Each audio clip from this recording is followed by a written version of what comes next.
I recently had a friend who, sort of in an awkward and offbeat way, after not seeing me for a while, asked me, "What did transition get you?" And my response is basically, I can exist as myself without having to first translate myself. Which, I don't know, pretty huge. It was kind of like breathing through a straw and now breathing all the way down, or having the stutter on the dance floor and then dancing all the way down, like you've heard me say, and I want to dive into that. Another way to say it is like, I could stop living from the representations of myself and start living from direct contact with myself. You've heard me point on this channel in so many different ways. You've heard me point through like Kuromoto Synchrony, like when metronomes turn on and fireflies, or even mentioning Jesus saying, "I and the Father are one." What am I saying? Am I just pointing out different concepts and asking you to bring them together in some sort of conceptual symbolic layer? No, I'm trying to say these are all ways to point to a way to be with reality, right? A way to be with yourself, really, because reality is a shared dance. And you'll find that when you find out that presence is the place where you dissolve that final layer of delay. That's why I talk about mechanical delay, right? And synchronization between expression of what you are and reality, or like expression and being, you could also say. Being is inextricable from the field of reality in that shared dance. All these are a bunch of big words, but what does it feel like? Well, in my journey, I had what I say echolocated myself through presence. In other words, one of the reasons that my journey was like turbulent, especially at the point of inception of my transition, was because I echolocated myself through presence. In other words, like my family, you could say emotionally avoidant, narcissistic identity control, where identity is controlled and behavior is controlled, and these types of environments where it's even subtle in the way that like everyone lives out their lives and then confirms each other's like social frameworks and lives from like a mask or a performance or a set of codes that for someone like me, a neurodivergent trans woman, kind of suffocates me. Because why? Not because they disagree with me politically, but because there's no direct contact on my real person. Nor could I have expressed it at that time, because the way that my system was tuned in a way that that's why the echolocation of presence I'm trying to illuminate it here. It was almost like I was like a girl with a blindfold in a cornfield walking through these stalks, where everyone around was like checking the stalks and like looking over them and trying to like analyze the dirt. And I was walking through straight with a blindfold because I wasn't led by concepts or frameworks or cultural cookie cutter identities, even though a lot of my life I had to live through that. It was because underneath I was playing this, I'm not going to call it a game because it's dumb, but a sort of what began almost with like a game with myself that I first called the heart path, and then the wellspring, and then the water slide. And I'm describing a mechanical change in the way I related to myself. So remember how I began the video. It's like removing the layers of delay, which are felt as simulated presence, to begin to relate to the world through presence. Presence as direct contact. Well, what do you mean, Ember? Well, you know how a lot of people walk through this world, and first of all, like, for example, I'm going to use different examples that are actually, talking about the same thing, but like a lot of neurodivergent people, like I saw in a video yesterday of like a woman going over neurodivergence and how they can see narcissists and stuff like that. You can tell when a person's kind of being fake. Like they're saying the right things, or they're saying the social script, but you do. And I'm not trying to comment, "Ooh, you're bad, you're fake." What I'm saying is there are people who organize their entire lives off of representations of reality, representations of themselves, the mask of who they really are. And it's sad because representations must be controlled, right? And it must be confirmed. And that creates that incessant ego type of thing. You know what the antithesis of the narcissist is? Authenticity, genuine connection. You know why? Because at the core of what that is, beyond the psychology, beyond the labels, you have a system that is tuned towards representational reality, where self and contact with reality have to be filtered through all these layers before you're able to directly contact reality and directly express yourself, just like I began the video with, right? And that system is tuned through control, manipulation, performance, mask. People and social situations have to be sort of confirmatory in these like sort of like you see the world that way. This is my special hat to ride a bike, and yours is your special hat, right? Like I like to say. But all you really need to ride the bike, to interface with reality, to dance with reality, is your presence, is direct contact. And that's why I don't use big ideas to say, oh my gosh, look at my big ideas. I say, people have been pointing this out forever. And if you're not paying close attention, if you don't feel that yearning in your heart to contact yourself, to feel the shared relation with the field of reality, with nature and with other people, all the way down, no longer filtered by that grayness of simulated presence, then listening carefully here might just mean the difference between putting something like Be Here Now on a coffee mug or actually dancing out Be Here Now in the way you dance with reality. Like, why did Jesus say I and the Father are one? And what the heck does that have to do with the dance floor? And why does it have to do with your life as a trans woman? You see how I like to spiral these ideas together, because they're like fingers pointing, and they're pointing to one place that you need to open, not because it's a concept, not because you wrote mechanized or, remembered some sort of like maxim or scripture, or you tattooed it on your arm or whatever, even though these are my maps that came. I planned none of these tattoos. I planned none of them, and I could talk a little bit about them, but yeah, these are more movement of symbols for me, rather than like a certain scripture. But I get it. There are gateways to activate presence, but the magic, the place where you speak with the deepest parts of yourself, the place where you, in your topology, you might say speak to God or contact whoever you feel is that, whatever. You're looking at a stain upon your deeper synchrony with reality. Instead of relating to reality through the representation, you dance it all the way down. So I and the Father are one, or when the two become one, you enter the kingdom, becomes, imagine you had music on. I don't know if I can get my music on here, but I did it before in another video. So you put the music on, right? And you're dancing and you feel the commentary in your head and you're like, well, it's just a little, I feel like I'm not really, I'm commenting, I'm a little bit distant from the music. I might be stuck in my head over what happened at work or who I need to text later. I'm not really connected to what's happening. It's almost like there's all these different parts of me, and maybe part of me is connected, part of my intranodal rhythm. There's a portion of myself that's connected to the music because I'm bopping my head or something like that, but there's another portion that feels like a gray film upon reality where it's kind of disconnected, right? And then there's a moment, if I really let myself go, if I really let myself permeable to the shared dance. Again, all this is mechanical. Do you hear it? Same thing that Kuramoto described in Decentralized Harmony, no central actor, and that the deepest forms of expression and sovereignty are found in that shared permeable dance. Do you see that? So when I say echolocating myself through presence, notice this moment here. Here I am, I'm dancing, I'm in the gray film, there's a little bit of commentary, maybe not all my surfaces are touching all the surfaces of the music. Do you hear vibrational reality under this? Do you hear the mechanics under that? Do you hear that? And then suddenly, if I really become permeable, that realization that my deepest sovereignty is found in the dance, or what I like to dance as, the dance moves that I like to do, are not found in my purposeful construction of those dance moves, but of the letting of the fountain to flow, of that shared permeable direct contact to hit me all the way down, and realize that the fountain of my identity, my sovereignty, my agency, and my actions has the clearest fidelity in that shared relational contact. In other words, I am me when I know myself in the shared dance, not through representations of myself, not through delay of myself. That's why I mentioned Plato's cave, because Plato's cave is not a philosophy to study out there. It's a way that we relate to reality. And when you're in the cave, you're seeing representations of reality, like layers that are blocking you from the clear signal. What does it feel like? Simulated presence, anxiety, disconnection from yourself, depression. Living in a narcissistic identity-controlled environment that did not allow me to feel me, that every time I reached out and said, do you want to have direct contact? Do you want to talk about the deepest parts of our souls? Do you want to hear what's inside me? Do you want to heal together through basically phase coherence of matching our rhythm like a jazz band? Like a chorus? Do you want to engage in family because family should be an interwoven, decentralized rhythm of sovereign actors coming together in love? In other words, a family that meshes together because they complement each other like a chorus? Or do you want to do it through control and don't talk about that and do not open that door?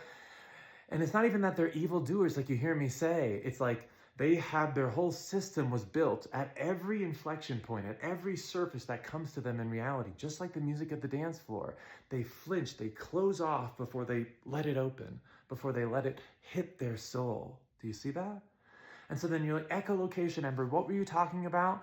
Well, it's kind of like I kept finding moments on the dance floor through attire, through expression, through Burning Man, through being held from behind, through talking to the right people, through the clothes I wore, through IPL, through red light, through shaving my body and legs and stuff like that, early on even. Little things that I literally, my brain, I'm telling you, the identity control in a narcissistic environment, I could not, my family was like, so like, better not be weird, especially if you were like LGBTQ or that trans is the absolute worst, right? And I did get abandoned, and I was called a crack whore and get hit by a truck, amongst many, many, many other things.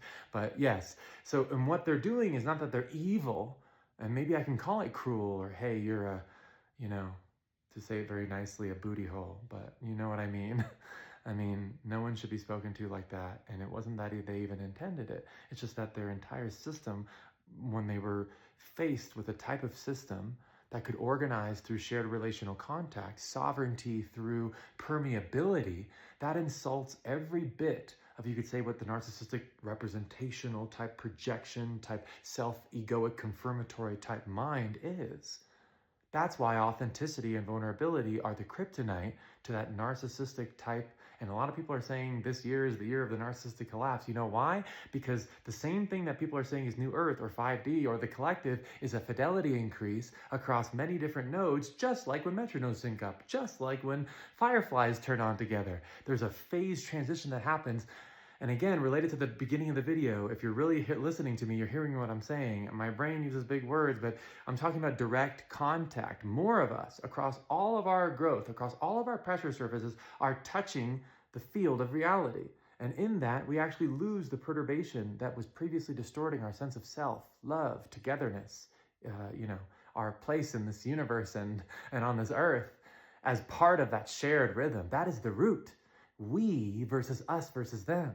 So again, how does this go back to like my echolocation of presence? Well, because I would feel those moments not as that seems like I fit the right box of the cultural conception of what I am, or that gave me more zeros in my bank account, or, even like something like, I learned what attractiveness was like to me and like through me or whatever, only because I learned it in an embodied form. Even back then, some people might have considered me more socially conventionally attractive way back then, right? Or at least that's how it felt back in the day. But I still didn't feel it because I wasn't connected with it was like a representation of me. And so people connected with a representation of that. And so then you also see the issue there in like dating and love.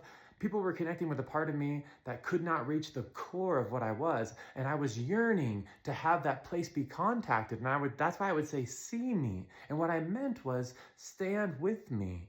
Not above me, not below me, not analyzing me on the outside, but feel this raw, like authentic, vulnerable part of me. And what I learned through the hardest betrayals, through being alone, through my entire transition, only up until now, is that some people's systems are not built that way.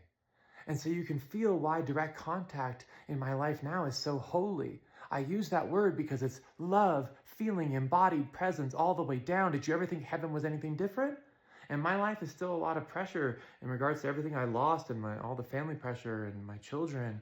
But at the same time, having real friends meet my real person, and even if they don't understand Kuromoto Synchrony, realize the path that I walked holding on to a signal of wholeness, of direct contact. Imagine, let me paint another scene. I was in a scene where even my ex, who was my spouse of 15 years, along with my family, her family, they were all saying like I was trying to explain the deepest parts of myself, like to say, this is what I like to wear, this is when I feel most myself, and explaining my neurodivergence. And they said, check yourself into a mental asylum. Like my dad literally told me to end my own life type of thing after I told him about my anxiety and depression. Again, anxiety and depression, not as medical conditions to be solved, like with like the switch of a flip, but with direct contact with myself. My life has never been more sacred. I've never been more grateful to be alive. Not because I took a 10-week seminar or took a magical chemical. I mean, HRT, yes, but HRT allowed me to be myself. It allowed the light to come all the way through. So yes, HRT is magical. That's just because I'm me. But now that I'm here in direct contact with myself, I'm like a dancer on a dance floor that when the music hits me, I'm just doing my dance all the way down. And it's funny because your whole life you think, oh, well, I need to figure it out from the outside. And it causes so much tension. And all of a sudden you say, could I really just like let it flow from the inside? And so that's what was happening in all these scenes, that like have all these people saying all these terrible things, calling me the worst names ever in my life, and like creating all these issues with my children, and spreading lies amongst my friends, and like it's just the most wild things I could ever think. And what was it? It was me literally reading, like I would prepare like my life story and say it from the most vulnerable place, not, F you, F you, F you, but this is what I experienced when I was a child. Here's my most vulnerable part. Even if you would never say that to your parents, that's what I said. And I didn't realize that was the one trigger. That's the kryptonite right there, because they can't take pure signal. And I like talking about it in mechanics because it's like pure signal, you could say, that's just my way of saying, if there's a shared vibratory environment amongst the metronomes, they all sync up together. That's like people finding that sameness of togetherness even through their differences, like the many knowing themselves as one while remaining many. You can explain that mechanically, you could map it out mathematically. But if your whole system is tuned to another way of interacting, you could say a different generation side of sovereignty, where your sovereignty is delayed by the way you representational reality, all those little layers that are programmed in your brain now to contact reality through all these like little slivers of us versus them, standardization, hierarchy. All those get affronted with a signal that's saying, no, you could just be you. You could just be authentic. You could just be vulnerable. And across all their pressure surfaces, it creates like a fire where they have to like push me, hold me down, scream in my ear and say that I'm literally insane. Like, you're insane. You're not trans. You're insane. Like imagine that. And then people saying, oh yeah, you triggered him. And I was like, and so what type, like these are all smart people. Some of them have degrees, they have respectable jobs. What happened?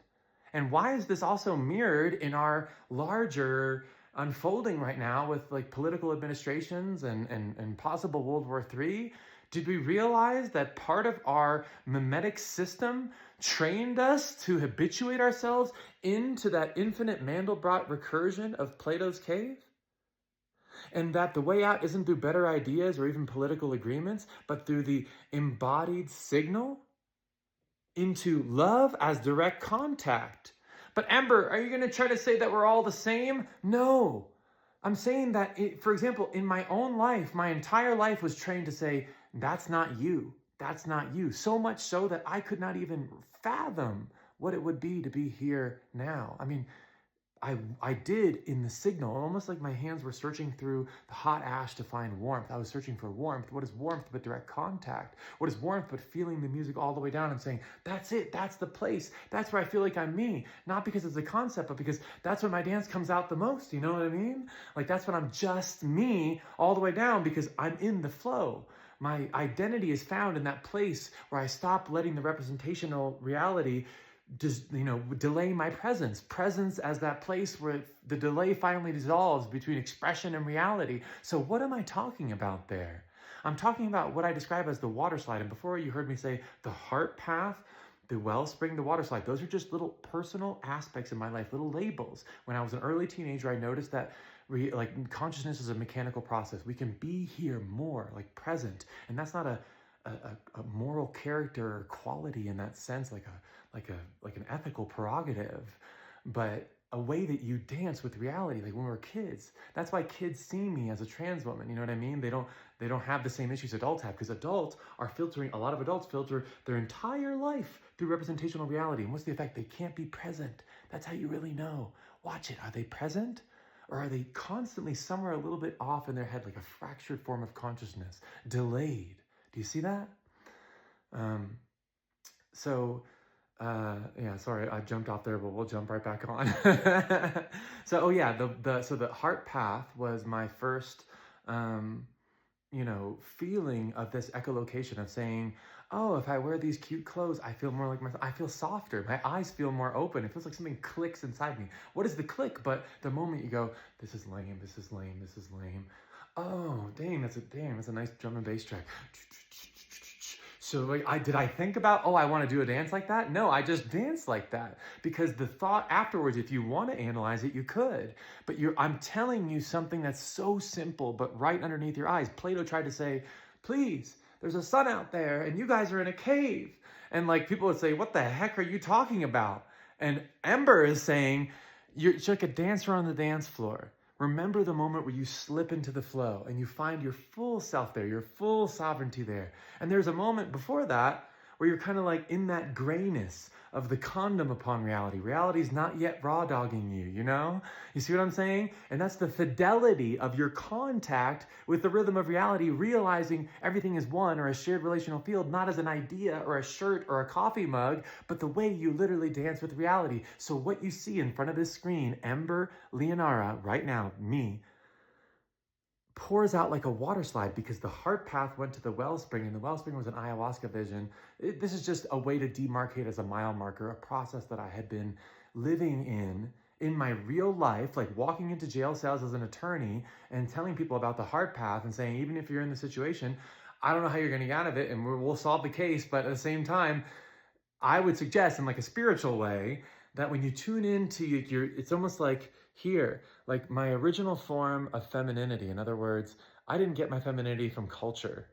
I got it from echolocating who I am when I stop delaying, when I stop hiding from reality. So Eve is almost like an origin frequency of that looks down through the eye, here, the tuning fork, because as a sort of a co-creator in this shared reality, tuning to the ultimate energy, so like the infinity between alpha omega, which is just like the entire field of reality, I dance with it. And what does that mean? Not I am wearing robes and I've read scriptures every morning, but when the music hits me, I just dance. When I make a video, I hit record and then I open my mouth. And sometimes I'm like, what the heck did I just say? So then the heart path, which was, when do I feel love? When do I feel most present? When do I feel most authentic? And let me tuck that into every circumstance that I'm living. And it's almost like I used to say it in a really like, psychedelic shamanistic way. I would say the shaman sees the end of time. Like imagine you have this like big ball, like almost before the Big Bang, like that place of total energy that I just showed you. And then behind every 3D slice of reality, you remember it all goes together. That was a really early way of me saying, remember, the whole thing is rhythm and timing. The whole thing is shared relational contact. And I'm telling you, the way out of Plato's cave is not a new philosophy. It's not a new idea. It's letting you not hide anymore.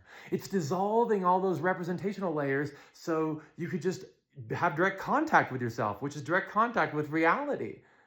And what does it feel like? It feels like a water slide. So the wellspring was just me saying, the vision that came to me was, you have a wellspring of love inside you. As long as you use that, you don't need to know the path. And what does that mean? That meant that no matter where this path takes you, if you feel that adhesion to love as direct contact, that place where yourself becomes that free flowing dance, without those little stutters on the dance floor, without those little representational layers that create that simulated presence, that that you know what I'm talking about. It's like you're hanging out with someone and you're constantly in your head of like, am I too close? Is that too awkward? Oh my, little comments that are, it's almost like the music is playing and you're not hearing it. And our whole society is set up to bring people into that. And some of us, it sticks more than others. And some people live in that internal representational layer forever. And that's what creates things like narcissism.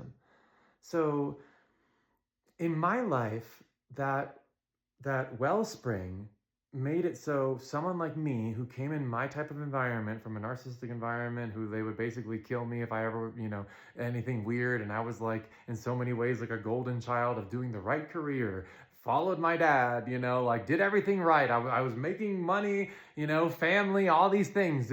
But there was never real direct love. Well, didn't we buy you things? Didn't you remember that one vacation? Were you there with me? Like, were we present with each other? And what does that do to someone like me, neurodivergent and trans, who even my spouse of 15 years would not want to have one conversation with me about my gender? What does that do when an entire family turns against someone who's just telling the truth about my own being? The problem is they could not see the layer that I was speaking from, which is be with me in mechanical quality of shared presence. You feel that? Don't be with me in a layer and then just talk about things we bought. Like, you know what I mean? And then it gets to that level of vitriol and hate, and you're a crack whore and go get hit by a truck and all those terrible things, because they have to keep me in the representational reality, or else they would have to do the shared dance. It's like you finally get up from being a wallflower and now you're doing the shared dance.